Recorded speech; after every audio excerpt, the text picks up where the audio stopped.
Now, you also bring up inflation, which is going to be a huge topic as the economy moves forward and rebounds out of recession.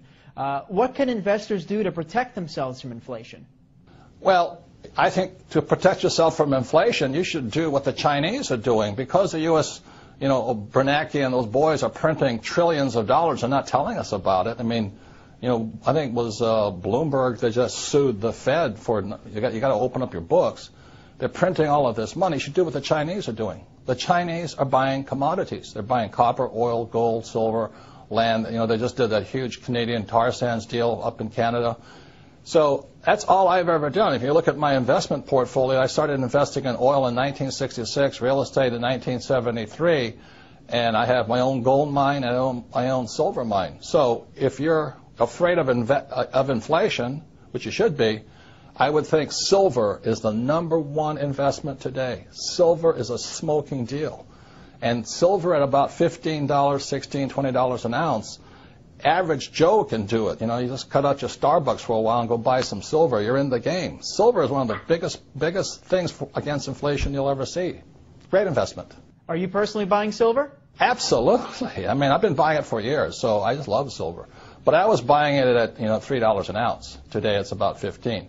The reason I like silver is this. #1, gold is hoarded. It's just stuffed away. It has no value to it. Silver is an industrial commodity. It means it's used in cell phones, cameras, computers. It's used everywhere. So that means today, what's really interesting is that there is more gold on planet Earth than silver. It's fantastic. And back when, 1 year ago, I think silver was 50 times less expensive than gold. In other words, for 1 ounce of gold, I could buy 50 ounces of silver.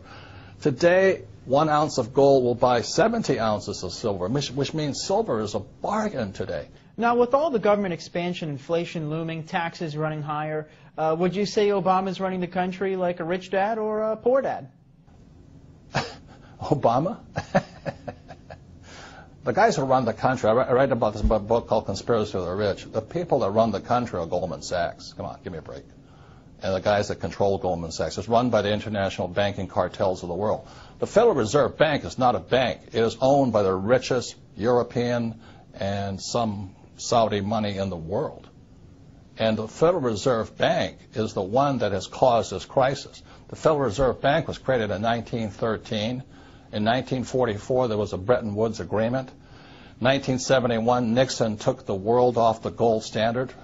And after that, the Federal Reserve Bank controlled the world. And they could flood the world with fiat money. I mean, currency, that's paper. That's all it is. And throughout history, any time a nation has gone to fiat currency, in other words, government-sponsored money, the money has absolutely gone to zero. It has no value. So that's why you see gold fluctuating right now and silver fluctuating right now, oil fluctuating right now. It's because the world, the smart money knows the U.S. dollar is trash. I don't think Obama can do anything because he doesn't control the world. Goldman Sachs does. Robert Kiyosaki, best-selling author, investor, motivational speaker, and inventor, author of the upcoming book, Conspiracy of the Rich. Robert, thank you so much for coming on the program today. Thank you. This has been an interesting experience. Thank you. Signing off, I'm Dan Mangrew for Newsmax TV Money.